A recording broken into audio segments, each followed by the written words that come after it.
नमस्कार दोस्तों, क्या आपके गुड़हल के पौधे पर कलियां और फूल नहीं आ रहे हैं? क्या कलियां आती हैं तो फूल बनने से पहले गिर जाती हैं? क्या आपके पौधे की पत्तियां सिकुड़ रही हैं? पत्तियों का साइज छोटा है, फूलों का साइज छोटा है, आपके पौधे पर नई ग्रोथ बिल्कुल ही नहीं हो रही है। ऐसा लग रहा है जैसे आपका पौधा सूखने के कगार पर पहुंच गया है। तो दोस्तों, आज एक ऐसा खाद लेकर आई हूं जिसका प्रयोग अगर आप अपने गुड़हल के पौधे में या अन्य किसी भी पौधे में करते हैं तो आपका पौधा 100% ग्रोथ भी करेगा, बढ़ चढ़ के कलियाँ और फूल भी दोगा दोस्तों, ठीक है? तो इस खाद का प्रयोग आप हर तरह के फूल वाले पौधे में कर सकते हैं, चाहे वह सब्जी वाला हो, चाहे वह फल वाला हो दोस्तों, ठीक है? तो चलिए, इस खाद को डालने से पहले हम प्लांट से रिलेटेड कुछ महत्वपूर्ण जानकारी आपको दे देते हैं, उसके बाद हम खाद को डालना बताएँगे दोस्तों। क्योंकि बिना जानकारी के अगर आप खाद अपने पौधों में डालते हैं तो हो सकता है आपका पौधा सूख जाए, ठीक है? तो चलिए हम बता दें कि पौधे की ग्रोथ में और कौन-कौन सी चीज़ें बहुत ही ज़रूरी होती हैं, ठीक है दोस्तों? तो मेरे वीडियो में बने रहिएगा। तो दोस्तों, पौधे की ग्रोथ में सबसे पहली भूमिका धूप की होती है। अगर फूल वाले पौधे हैं या सब्जी वाले, फल वाले, अगर इन्हें आप फुल सनलाइट में रखेंगे तो यही पौधे अच्छे से ग्रोथ करते हैं और इन्हीं पौधों पर अच्छे से फल, फूल, सब्जियाँ आती हैं दोस्तों, ठीक है? तो इन सब पौधों को आप धूप में ही रखिए। कम से कम 8 से 9 घंटे की धूप इन पौधों को दिखाइए। कभी-कभी ये होता है कि कोई-कोई लोग क्या करते हैं कि पौधों को ले जाके 1 घंटे की सनलाइट में रख देते हैं, जिसके वजह से उनके पौधे पर पत्तियाँ बहुत ज़्यादा दिखती हैं और भूले-भटके अगर कलियाँ आ भी गई तो वो भी गिर जाती हैं। तो समझ लीजिए कि धूप वाले पौधे धूप में ही ग्रोथ करेंगे और अच्छे से फ्लावरिंग करेंगे। तो कभी भी 1 घंटे की सनलाइट पौधों को प्रोवाइड ना करिए, ठीक है? तो अगला महत्वपूर्ण काम ये है दोस्तों कि महीने में 2 बार मिट्टी की खुदाई करिए, अगर पौधा गमले में लगा है तो, ठीक है? अगर आप महीने में 2 बार अपनी मिट्टी की खुदाई करते हैं तो पौधा बहुत अच्छे से ग्रोथ करता है, क्योंकि पौधे की उर्वरा शक्ति बढ़ जाती है जिससे पौधे की ग्रोथ दोगुनी रफ्तार से हो जाती है। क्योंकि जब धूप पड़ता है और मिट्टी की खुदाई कर देते हैं तो मिट्टी रिचार्ज हो जाती है और फूल देने के लिए एकदम तत्पर रहती है दोस्तों, ठीक है? तो मिट्टी की खुदाई आप ज़रूर करिए। मिट्टी की खुदाई से एक फ़ायदा और होता है कि मिट्टी के अंदर अगर कोई कीड़े मकोड़े कुछ भी हों, कभी-कभी चींटियाँ भी बहुत ज़्यादा भरी पड़ी रहती हैं, जिसके वजह से पौधे को हमारे हानि पहुँचाती हैं। जैसे पत्तियाँ पीली हो जाएँगी, पौधे का ग्रोथ रुक जाएगा। तो जब हम खुदाई करेंगे तो ये सब चीज़ें हमें समय रहते पता चल जाती हैं, जिसका हम इलाज कर लेते हैं दोस्तों, ठीक है? तो मिट्टी की खुदाई का अपने आप में बहुत विशेष महत्व होता है पौधे की ग्रोथ में। और एक चीज़ और फ़ायदा होता है, अगर हम मिट्टी की खुदाई हर महीने करते हैं, तो अगर हमारा गमला रूट बाउंड हो गया है, तो समय रहते हमें पता चल जाता है, तो कुछ हम उसकी जड़ें एक्स्ट्रा काट के फेंक देती हैं। अगर मान लीजिए दोबारा रिपोर्टिंग करने का मौसम नहीं है, तो हम कुछ जड़ें काट देंगे तो थोड़ा-सा पौधों को राहत मिल जाती है। अगर मौसम सही है, तो हम पौधे को दोबारा रिपोर्ट कर सकते हैं, जिससे हमारे पौधे फिर से विकसित होने शुरू हो जाएँगे। जब हद से अधिक जड़ें बन जाती हैं पौधे में, जिसके कारण पौधे में कंटिन्यू पानी भी लगने लगता है और पौधे का ग्रोथ भी रुक जाता है। और जब हद से अधिक जड़ें बनती हैं, एक समस्या और आती है दोस्तों, पत्तियाँ पीली होंगी, पत्तियाँ जल जाएँगी, कलियाँ गिरने लग जाएँगी, ग्रोथ दूर-दूर तक नहीं होता है। ठीक है? तो चलिए अगला महत्वपूर्ण काम ये बताते हैं दोस्तों। तो दोस्तों, आप अपने पौधों को कभी भी ओवर वाटरिंग नहीं करिएगा। अगर पौधे की मिट्टी गीली है तो आप उसमें पानी नहीं डालेंगे। अगर पौधे की मिट्टी सूख जाएगी तब जाके उसमें डालेंगे पानी तो पौधे का अच्छे से ग्रोथ होगा। अगर आप उसमें पानी डाल देंगे, मिट्टी गीली है तो बहुत जल्दी आपके पौधे खराब हो जाते हैं। कभी-कभी अचानक से पौधे उचट जाते हैं, जिसकी वजह से सूख जाते हैं पौधे, ठीक है? और नहीं अगर उचटे दोस्तों तो पौधे का विकास पूर्ण रूप से रुक जाता है और फंगस वगैरह भी मिट्टी के अंदर लग जाते हैं। तो इस बात का ध्यान रखिएगा कि मिट्टी का सूखना बहुत ही ज़रूरी है, उसके बाद आप पानी डालेंगे तो ग्रोथ बहुत अच्छे से होगा। ये छोटी-छोटी गलतियाँ हमारे पौधों पर कभी-कभी भारी पड़ती हैं दोस्तों। तो ये सब चीज़ें हर तरह के पौधे पर लागू करती हैं जो गमले में लगे हैं, ठीक है?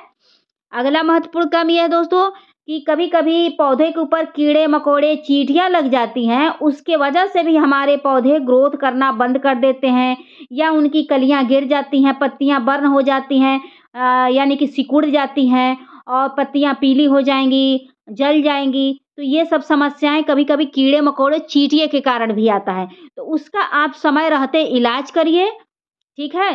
तब जाके आपके पौधे ग्रोथ करेंगे। सिर्फ़ मिट्टी में खाद डाल देने मात्र से नहीं होता है। पौधे के ऊपर भी हमें समय-समय पर देख-रेख करनी पड़ती है, तब हमारे पौधे ग्रोथ करते हैं।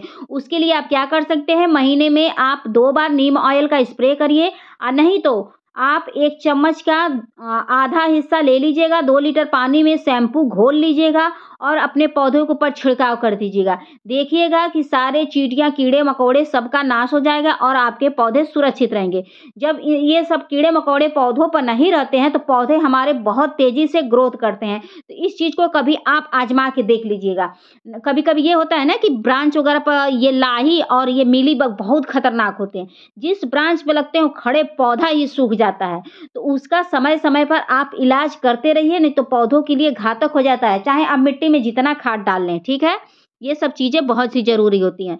तो चलिए हम खाद डालना बताते हैं और वीडियो के लास्ट में मिट्टी आपको तैयार करना हम बता देंगे, ठीक है दोस्तों?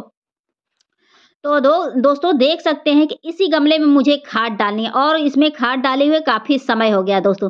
तो एक चीज़ नोटिस करिए कि ये जो मेरा गुड़हल का पौधा है इसकी ब्रांच कितनी मोटी हो गई है। तो जो मैं खाद डालती हूँ वो ब्रांच को भी बहुत मोटा करता है, जिसकी वजह से हमारे पौधे बहुत ही स्वस्थ रहते हैं और हमेशा फूल देने के लिए तत्पर रहते हैं और कंटिन्यू फूल देते हैं दोस्तों, ठीक है?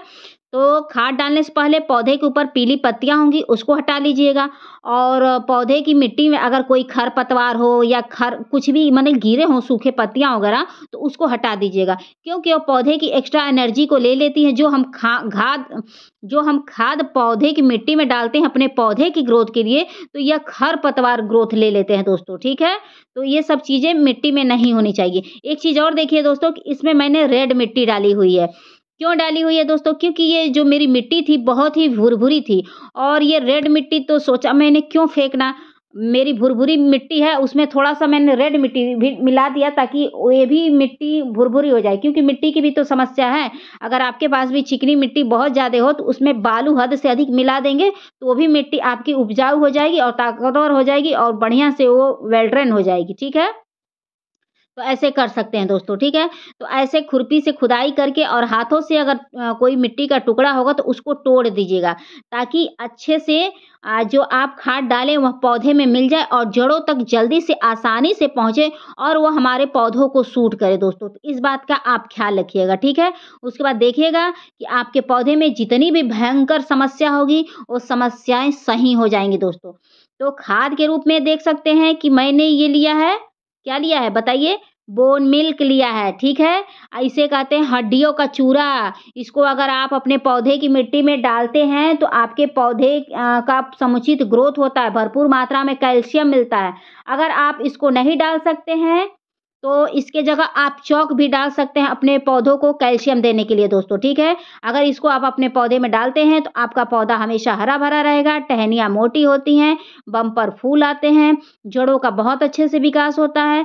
तो पौधों को कैल्शियम ज़रूर देना चाहिए। तो आप अगर हड्डियों का चूरा नहीं डाल सकते हैं, तो आप जो स्लेट पर लिखने वाला चॉक होता है, उसको भी अगर डाल देंगे, तो उससे भी कैल्शियम की पूर्ति आपके पौधों को हो जाएगी, ठीक है? तो आपके पास दोनों ऑप्शन है। उसके बाद ये देख सकते हैं दोस्तों कि ये मुझे 15 दिन से ऊपर हो गया एलोवेरा भिगोए हुए। कट कर कर भिगोया था, उसकी पहचान यही है कि सारे एलोवेरा नीचे बैठ गए हैं और इसको पानी में मैं मिलाकर और अपने पौधों में डालूँगी। तो बता दें दोस्तों कि इसमें भरपूर मात्रा में मैग्नीशियम, जिंक सेलेनियम पाया जाता है, sodium, iron, potassium, copper, manganese पाया जाता है, जो एक पौधे की ग्रोथ के लिए बहुत ही अच्छा होता है। जो पौधा आपका सूखने के कगार पे पहुँच गया, जिस पौधे की अगर जड़ें नहीं बन रही हैं, जो पौधा कभी फूल नहीं दे रहा है, जो पौधा एकदम खराब हो गया, टहनियाँ नहीं निकल रही हैं, पत्तियाँ का साइज़ छोटा है, ऑल अबाउट जितनी भी समस्याएँ हैं आपके गुड़हल के पौधे पर या अन्य किसी भी पौधे पर, तो आप एलोवेरा का पानी डाल के देखिए आपका पौधा ग्रोथ करने लगेगा। उसके बाद ये देख सकते हैं दोस्तों कि ये मुझे 15 दिन से ऊपर हो गया, ये मेथी के दाने भिगोए हुए दोस्तों। इसको अगर आप अपने पौधों में डाल देते हैं तो मिट्टी के अंदर वो कोई कीड़े-मकोड़े, फंगस होंगे तो उससे आपके पौधों को निजात मिल जाएगा और मिट्टी भी स्वस्थ रहेगी। जब मिट्टी स्वस्थ रहती है तो पौधे का बहुत अच्छे से ग्रोथ होता है, ठीक है? तो कुछ पानी मैं निकाल ले रही हूँ दोस्तों, इसको भी मैं डाल दूँगी क्योंकि इस पानी में स्पेस नहीं है और सब कुछ आपको मिला के दिखाना भी है दोस्तों, ठीक है? उस पानी को भी मैं डाल दूँगी। तो आप मेथी ज़रूर डालिए दोस्तों और देखिएगा इसका हज़ारों बेनिफिट है, मेथी का, एलोवेरा का, हड्डियों के चूरा का, जो पौधा एकदम बुरी कंडीशन में है, उसकी कंडीशन सुधर जाएगी दोस्तों, बहुत ही इफ़ेक्टिव होता है। उसके बाद ये देख सकते हैं कि इतना बड़ा टुकड़ा मैं अपने 24 इंच के गमले में गुड़ का डाल रही हूँ। गुड़ में भरपूर मात्रा में iron, copper, zinc, vitamins, calcium पाया जाता है, जो एक पौधे की ग्रोथ के लिए बहुत ही अच्छा होता है। तो ये इतना बड़ा टुकड़ा मैं डाल रही हूँ 24 इंच के गमले में दोस्तों, ठीक है? अगर आपका गमला छोटा है तो इससे छोटा आप टुकड़ा डालिएगा, ज़्यादा ना डालिएगा, नहीं तो फंगस वगैरह भी उत्पन्न हो जाएँगे। तो इतना बड़ा मैंने लिया है इसलिए कि मेरा गमला काफ़ी बड़ा है, ठीक है? तो उसके लिए इतना गुड़ पर्याप्त है दोस्तों, ठीक है? अगर इतने सारे खाद आप डाल देते हैं तो देखिएगा आपका पौधा बम्पर ग्रोथ करेगा, बम्पर फ्लावरिंग करेगा और पौधा आपके गार्डन में खराब नहीं होगा दोस्तों। तो आप मेरी किसी पुरानी वीडियो में देखिएगा कि ये तब से ये एलोवेरा सॉरी कह रहे हैं, ये गुड़हल का पौधा है। इसकी टहनियाँ कितनी मोटी हो गई। इस गुड़हल को लगाए हुए मुझे कम से कम 7 साल हो गए होंगे दोस्तों, और देख इसकी टहनियाँ ही आपको बता दे रही होंगी कि कितनी पुरानी होगी, क्योंकि 1 साल में तो टहनियाँ मोटी होती नहीं है, और जो ये पानी था वो भी डाल दे रहे हैं दोस्तों, ठीक है? तो कोई भी पौधे की टहनी इतनी जल्दी नहीं मोटी है, जो बूढ़ी होती है तभी मोटी होती है, ठीक है? तो मैं एक बार पौधा कोई भी ला लेती हूँ ना, तो मेरे गार्डन से जल्दी जाते नहीं हैं, क्योंकि मैं बहुत अच्छे से उसका ट्रीटमेंट करती हूँ और उसका रख-रखाव करती हूँ। तो आप भी मेरे तरीके से करिएगा तो देखिएगा कि आपके गार्डन में एक बार जो पौधा आ जाएगा, कभी जाएगा नहीं, जब तक आप उसको उठा के फेंकेंगे नहीं। एक चीज़ है, और कटिंग हमेशा लगाते रहिएगा, ताकि बाय द वे मान लीजिए आप ना उस पौधे पर हाथ लगाएँ, कोई फैमिली मेंबर लगा दे, तो हो सकता है वो सूख जाए। तो कटिंग हमेशा पौधे की लगाते रहनी चाहिए। जब भी मानसून आए या आपका बसंत ऋतु आए, तो उस समय आप कटिंग ज़रूर लगाते रहिएगा, ठीक है? ताकि आपके पौधे की एक और कॉपी बची रहे, ठीक है दोस्तों? तो इस बात का ध्यान रखिएगा। और आप मेरे पे भरोसा करके इतने सारे खाद को आप डालिए। अगर इसमें से मान लीजिए एक भी खाद कम डालते हैं तो कोई प्रॉब्लम नहीं है, फ़ायदा बहुत अच्छे से करेगा। और बता दें कि जो गुड़हल का पौधा होता है या कोई भी पौधा जो गमले में लगे होते हैं, वो हैवी फीडर प्लांट होते हैं, तो उसको आप महीने में कम से कम 2 बार खाद डालिए, कम से कम। अगर ज़्यादा खाद डालेंगे तो भी कोई दिक्कत नहीं है, लेकिन ऑर्गेनिक खाद कई बार डाल सकते हैं। और जो मार्केट में मिलता है जैसे डीएपी, यूरिया, पोटाश, इन सब का प्रयोग महीने में आप 1 बार करिएगा, और जो घर की वाली खाद है इसका प्रयोग आप कई बार करिएगा, कोई दिक्कत नहीं है। और देखिएगा आपका पौधा बहुत अच्छे से ग्रोथ करेगा। और एक चीज़ और बता दें कि गमले की मिट्टी दोस्तों सीमित होती है, और उतने ही पौधे में उनको ग्रोथ करना रहता है। तो ये बताइए, आप समय-समय पर उन्हें खाद नहीं देंगे तो कहाँ से अपना भोजन बनाएँगे? नहीं बनाएँगे। तो आप समय-समय पर अपने पौधों की मिट्टी में खाद डालिए, ताकि उनकी कंटिन्यू ग्रोथ लगी रहे और वो पौधा अपना कंटिन्यू ग्रोथ करे और फूल और फल दे दोस्तों, ठीक है? तो इस खाद का प्रयोग आप हर तरह के पौधे में करिएगा। चलते-चलते एक चीज़ और बता दें कि ये सारी चीज़ें अगर आप फ़ॉलो कर रहे हैं, तो एक चीज़ और मेरी बात मान के कर लीजिएगा कि आप अपने पौधे की मिट्टी बिल्कुल भुरभुरी तैयार करिएगा। ऐसी मिट्टी जिसमें पानी डालें और छन के निकल जाए। जिस मिट्टी में पानी का ठहराव हुआ दोस्तों, तो वो उस पौधे में आप कितनी भी उस पौधे की मिट्टी को जो होती है, उस पौधे की आप कितनी भी केयर कर लीजिए, वह पौधा कतई ग्रोथ नहीं करेगा। अगर मिट्टी सही नहीं है पौधे की, तो आप जो कर लीजिए ग्रोथ नहीं होने वाला है। तो मिट्टी अच्छी हमेशा तैयार करिएगा, और बिल्कुल भुरभुरी, एकदम भुरभुरी, ऐसे हाथ से छुएँ तो भर से भर जाए दोस्तों, ढह जाए, ठीक है? तो ऐसी मिट्टी में पौधे अच्छे से ग्रोथ करते हैं। और एक चीज़ का और ध्यान रखिएगा दोस्तों, अगर आप नए गार्डनर हैं तो, कि कभी-कभी आप जब पौधा खरीद के लाते हैं तो रेड मिट्टी निकाल दीजिएगा, और रेड मिट्टी के अंदर एक बकेट लगा होता है, टोकरी ब्लैक कलर की होती है, उसको आप कट करके हटा दीजिएगा। उसके बाद आप पौधा लगाइएगा, और लगाने के 1 हफ्ता तक उसको सेमी शेडी एरिया में रखिएगा, ठीक है? उसके बाद उसको थोड़ी-थोड़ी धूप दिखाइएगा। उसके बाद देखिएगा पौधा हमेशा लहलहाएगा, और जो-जो मैंने आज बताया वो काम करते रहिए, और देखिए हमेशा आपका पौधा फूलों से लदा रहेगा दोस्तों, ठीक है? तो मेरी वीडियो पसंद आएगी तो please like, subscribe, comment and share ज़रूर करिएगा। आशा करती हूँ कि आपको मेरी वीडियो ज़रूर पसंद आई होगी। तो दोस्तों आप लोग बताइएगा कि आप लोग को किस टॉपिक पे वीडियो चाहिए, मैं उसी टॉपिक पे वीडियो लाऊँगी। ऐसे तो मैं गुड़हल के पौधे पर ज़्यादातर मेरा वीडियो होता है, क्योंकि गुड़हल ही का पौधा ऐसा होता है कि बहुत ज़्यादा बीमार होता है। क्योंकि ये बहुत जल्दी इसको मल्टीविटामिन्स का शिकार हो जाता है, जैसे कि उसकी पत्तियाँ लाइट कलर की हो जाती है। उसके बाद ये पौधा अचानक से डेड कर द जाता है, क्योंकि रहता है, इसकी जड़ें बननी बंद हो जाती हैं, तो समस्याएँ से ग्रसित हो जाता है दोस्तों, ठीक है? तो मेरी वीडियो पसंद आएगी तो please like, subscribe, comment and share, और प्लीज़ बेल आइकन का बटन ज़रूर दबा दीजिएगा। फिर मिलते हैं किसी नेक्स्ट वीडियो में नेक्स्ट टॉपिक के साथ। Thank you for watching, bye. अपना ख्याल रखिएगा। Happy new year.